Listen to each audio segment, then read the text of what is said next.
네, 그럼요. 외국인들 많이 있죠. 한 달에 10번 이상은 할걸요. 10명이면 저희들이 전체 하는 비율에서 봤을 때 한 4분의 1, 5분의 1 그 정도는 이제 수술을 받으러 오시는 거죠. 국내에 거주하고 계시는 분도 있고요. 그리고 실제로 이제 비행기 타고 넘어오시는 분들도 있는데 20년도부터 코로나였잖아요. 그래서 해외에서 들어오는 사람들의 비율은 그렇게 크진 않았고 국내에 있는, 국내에 거주하는 외국인들이 오히려 더 많죠. 모발 이식의 기술은 한국의 기술력이 굉장히 뛰어나다고 보시면 돼요. 그러니까 처음에는 절개해서 하는 방법으로 시작을 해서 그게 스탠다드처럼 만들어져 왔지만 그 다음부터 이 다른 주니어 뜻있는 선생님들이 비절개를 본격적으로 도입하면서 절개든 비절개든 이 한국의 기술력이 굉장히 뛰어나다. 그렇게 판단하셔도 될 겁니다.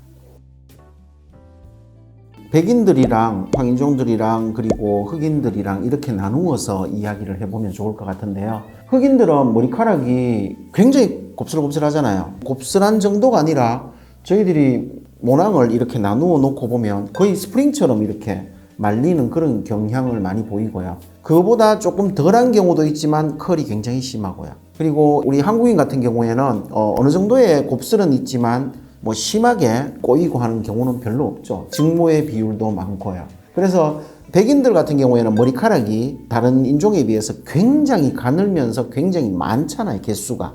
그래서 이제 전체적인 볼륨을 비슷하게 가지고 가는 건데요. 한국의 기술들은 주로 동양인에게 가장 적합하게 이제 만들어진 기술이잖아요. 그렇기 때문에 아무래도 저희들이 수술하기에는 우리나라 사람들이 제일 낫죠. 아니면은 동양인들이 하기가 비슷비슷하니까 하기가 참 편하고요.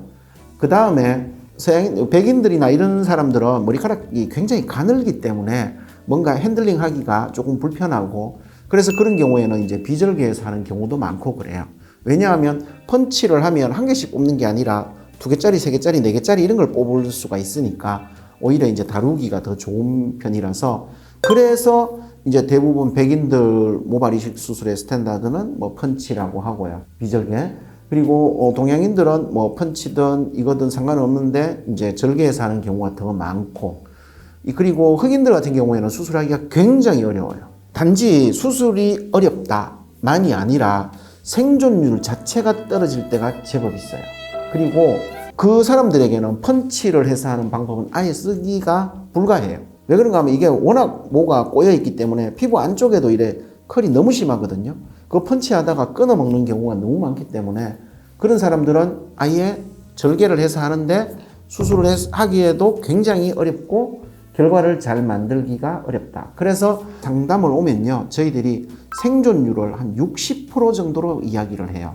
그러니까 내가 4,000개를 옮길 수 있는데 그런데 너한테 살아남을 모발은 2,000개에서 2,500개 사이가 될 것이다. 그렇게 보통 이야기를 하죠. 그래서 우리나라 의사들이 가장 편애하는 사람은 아마 우리나라 사람들이 아닐까 싶습니다.